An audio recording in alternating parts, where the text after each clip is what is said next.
Welcome to the module on the balance sheet of Indian banks. In this particular discussion, we shall delve into the concept of the balance sheet and how is it being maintained in case of a profit and loss account. So we observe that the profit and loss statement is basically a financial statement that summarizes the revenues, cost and the expenditures which are incurred in any fiscal quarter or a year. This is also synonymous with the income statement, which is basically maintained for any bank or for any particular financial institution. This records mainly the information about a company's ability or inability to generate profit, or by increasing revenue or reducing the cost. So basically the profit and loss account is incorporated in this case. On the other hand, when we refer to a financial accounting standards or in terms of financial accounting, we have a different definition of the balance sheet which comes up in tune with the profit and loss account. There we observe that it's a statement of financial position of a financial condition of the summary of the balances that an organization takes care of. It can be of a sole proprietorship of an individual agent, or can be a partnership model or a corporation or any limited company. Thereby the assets and the liabilities are being framed out. So this financial representation of asset and liabilities is basically the concept of the balance sheet that comes up in the arena of financial accounting together with the profit and loss account as is being said. This also takes care of how an ordinary profit and loss account looks like a T format. Basically, we observe the particulars are given in this manner, which is the opening stock, the purchases, the direct expenses, the gross profit, and then we have the amount as it is given, which is considered to be on the credit side, and thereby we have the particulars that comes up on the amount which is on the debit side. So in both the cases, we observe that the credit and the debit equalizes each other, and that is how the particulars are defined in any banking structure. So when we observe the total expenses consisting of administration expenses, financial expenses, depreciation, and then the net profit comes in place, and that is how our profit and loss account looks like. This also boils down to how a balance sheet will be representing. Here we consider the main column of liabilities and the assets. So firstly, when we look into the liabilities, we look at the capital which are basically being raised in the previous years and which are basically needs to be financed in the future years, followed by the fixed assets that are being considered. Then we have the notion of reserves and surpluses, and on the other hand we have the debtors. We have the concept of secured loan that comes up, and also the inventories that are being derived. Also from the creditor's perspective, we have actually 20,000, and the bank, investment, cash all comes up as 1,68,000. So here we observe mainly that the amount and the liabilities that are being taken up, they are also in match to each other. So this basically makes us to the very first fundamental question of how a balance sheet will be designed, particularly from two perspectives, from the profit and loss account and from the perspective of the assets and the liabilities that are taken care of. And then only we can speak out about a balance sheet representation of any Indian banks or of any financial institution. Now we move on to in details about the particulars of the balance sheets and how each item can be interpreted. For example, at the very beginning we have the name of the company and the balance sheet as it is being represented. And then we have the particulars given where the figures are being noted or registered at the end of the current reporting period and also the end of the previous reporting period. So one by one we take care of. First we go to equity and liabilities. This is very important from the shareholders' perspective. So when we look into the shareholders' funds, we have the share capital, that is being any rate of return or any bond or any financial instrument that is being raised in the public, and thereby the share capital is being determined. Then we have the reserves and the surpluses, which are basically the total amount of assets that are being distributed, And then we have the money received against the share warrants. That is the money that comes in from the share warrants that are there. So keeping in mind all the three, we have the shareholders funds that comes in, and that comes under the notion of equity and liabilities at the very first component. The second component comes in when we go for any kind of pending allotment. For example, where the disbursement is to be done in the future years. For example, the non-current liabilities now comes in. So by non-current liabilities we mean long-term borrowings. So for example, any kind of infrastructure project which needs to be financed in the future years, what would be the long-term borrowing that can be done based on the long-term rate of interest? Any kind of tax liability that is deferred. For example, the tax which is imposed in the current year, but basically it has not been coming up, or the revenue is not being generated in the proper time, that comes up as a tax liability, net because it is in respective of the level of inflation or the cost of depreciation. Other long-term liabilities also are in place, followed by the long-term provisions. So when we go by the long-term provisions, we mean any kind of long-term judgmental issues that are taken up, and this comprises under the non-current liabilities. If we have the current liabilities, definitely they refer to the short-term borrowings which are done in a specific period of time. Then we have the trade payables. This is very important because of the export and the import of the visible and the invisible items, particularly done in the current account, where we find out that the visible items are traded and thereby we get the returns from it. Other current liabilities also come in shape in terms of the current positions of the firm, and also some of the short-term provisions as they are into. So by short-term provisions we mean the short-term projections that can be done with respect to tax benefit or with respect to any policy change that are taken. So if we add up all these components, then we basically get the amendments which is stated under Indian accounting system. So following the line of the item to be shown under equity of the balance sheet, we have the equity share capital and other equities. So equity share capital is of any financial bond which is being raised in the market and whereby the return is coming in, and other equity also comes in place.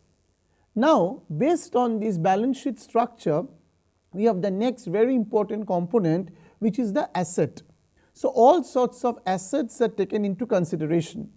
The first one is called the non-current asset, which can be fixed asset, all can be non-current investments, deferred tax, long-term loans and other non-current assets.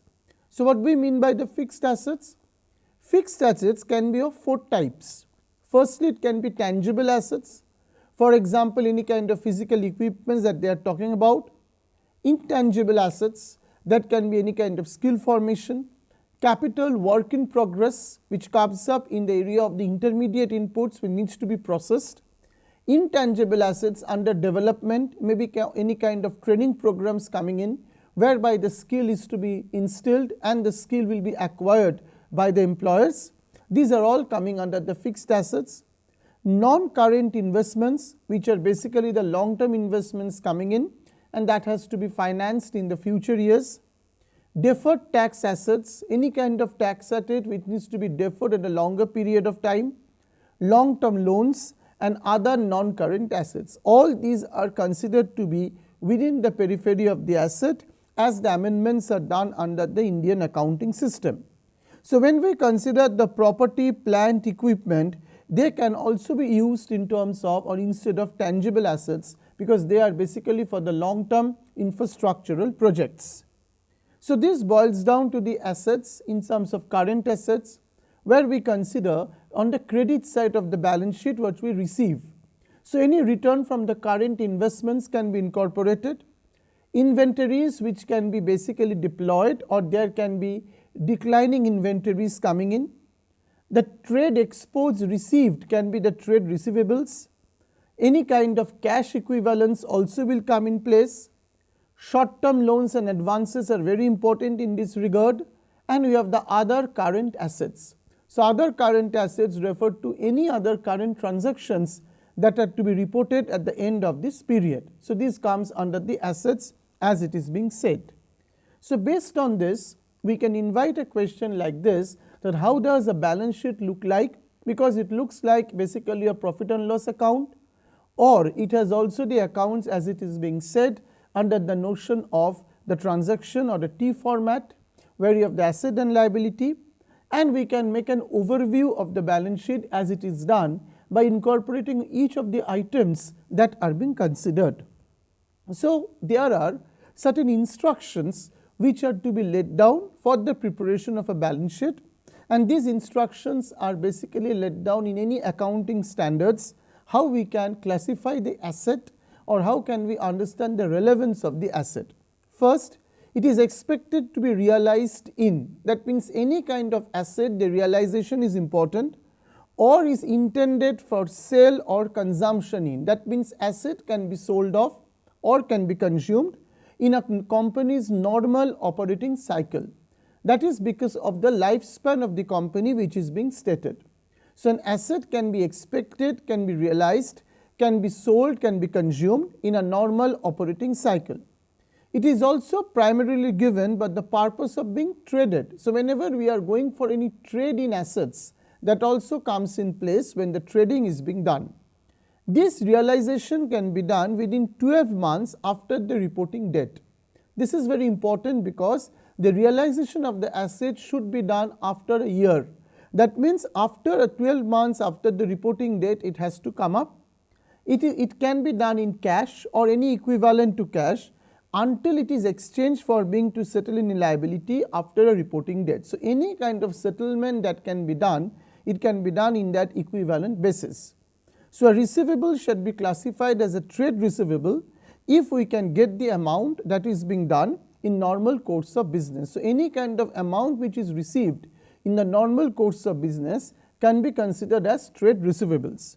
So these assets are considered to be current if this criteria is satisfied, where it is basically used for sale or consumption, it is used for any particular motive of trade, it is realized within the 12 months, or there is a freedom of cash or a cash equivalence, or trade receivables are mentioned categorically as a separate clause, and if these conditions are not mentioned, then we go for a non-current asset.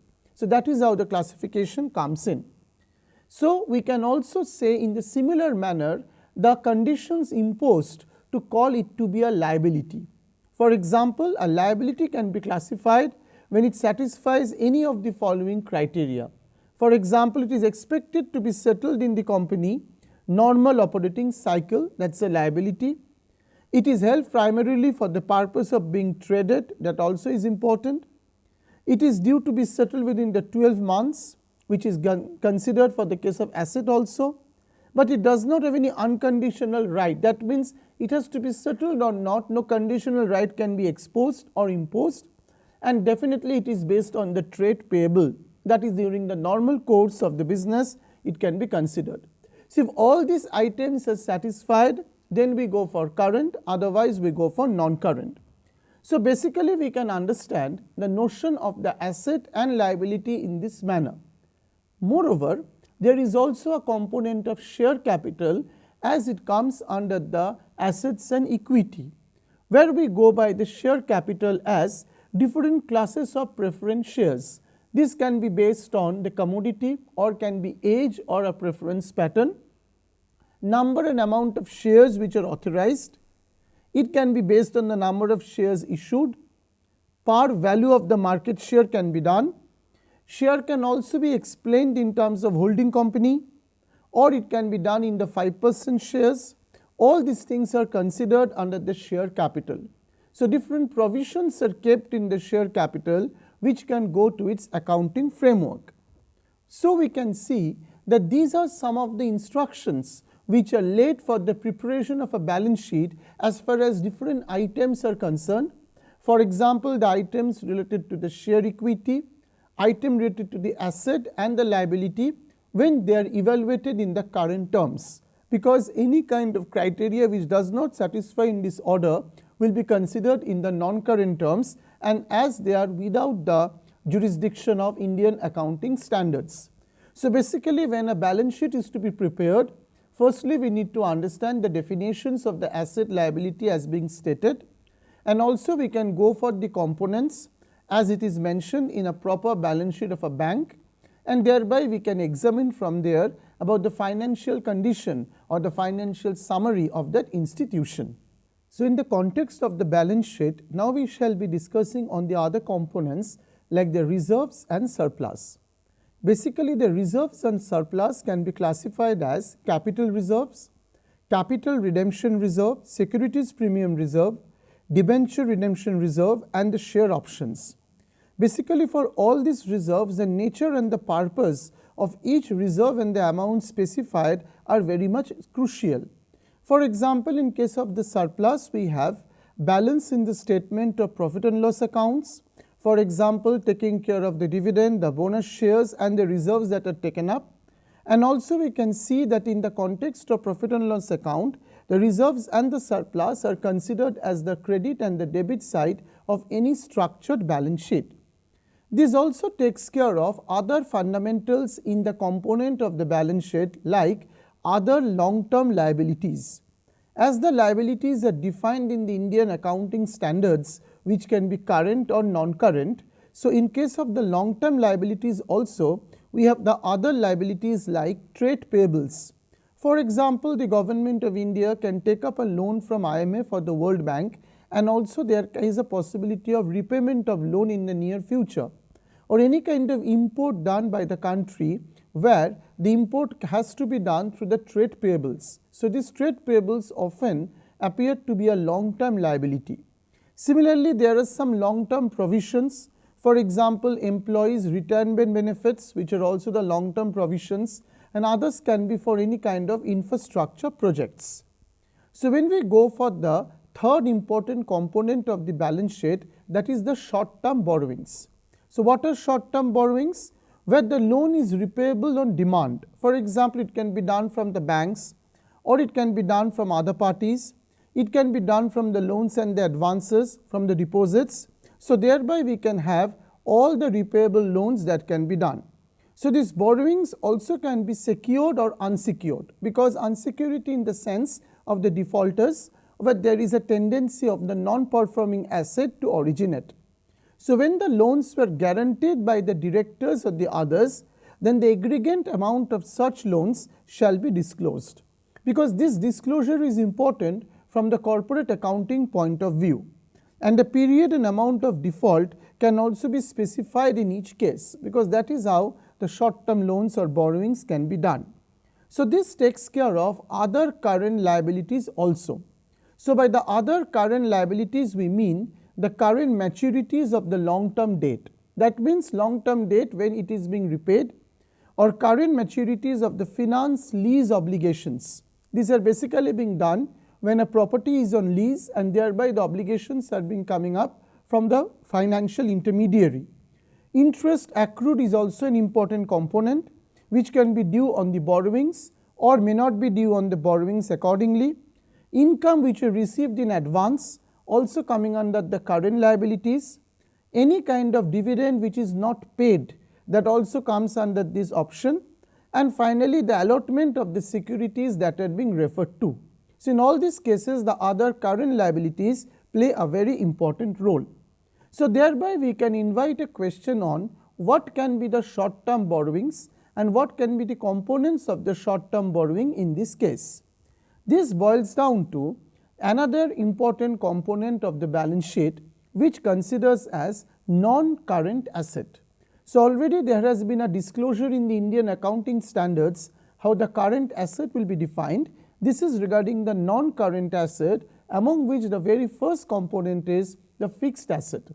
Now this fixed asset can be tangible in nature, that it can be any physical item which is purchase value by the firms or the business to produce goods and services. So it can be land, it can be buildings, it can be vehicles, all other equipments can be taken up, and we can go for asset under lease, or a reconciliation can be done of them. So in each of them we have the combinations, other adjustments also being done, and accordingly we can make them incorporated in our balance sheet. So in the balance sheet we can see that the tangible assets can be classified under different social overheads, which also comes under the social overhead capital. Moreover, whenever we go for this tangible asset, we also have the sums written as a reduction of the capital or the revaluation of the asset that also comes in, and thereby we can also explain the applicability of it. This also takes care of the tangible asset in this case. Now we focus on intangible asset. This is basically having no physical presence, or it has basically have no kind of equipment type. It can be a computer software, it can be any kind of goodwill a company has, any kind of copyright and the patents, licenses, also the skills. These also comes under the intangible assets. So by intangible assets which can be reported at the beginning or at the end of the period, showing any kind of addition, disposals, acquisitions, and that can be done through different business combinations. So all these are considered to be within the component of non-current assets. The sums have been written off on a reduction of capital, or the revaluation is done of the asset.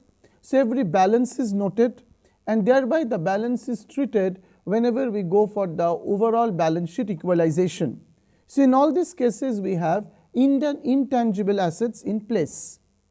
Now if we refer to non-current investments, because current investments are component as well as we have a provision for non-current investments. For example, investment in property, investment in real estate, in equity investments, shares, debentures, mutual funds, all this comes under non-current investments.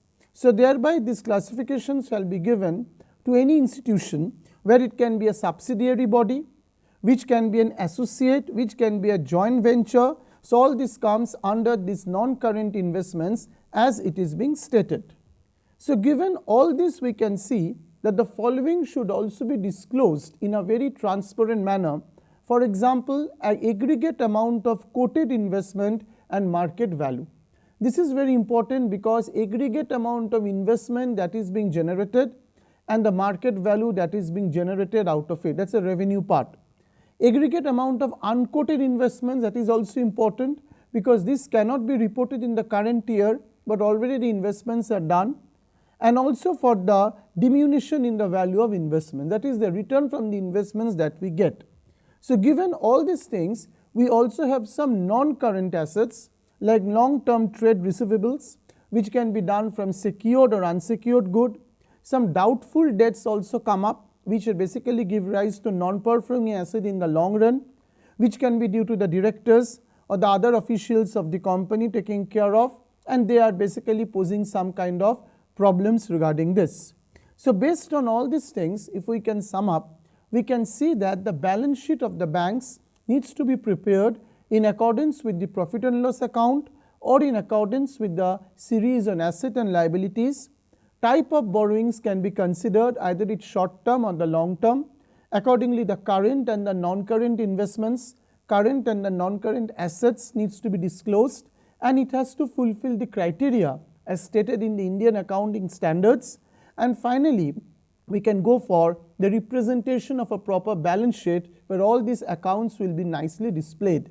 Then only we can say that the balance sheet of a banking structure can be eventually produced.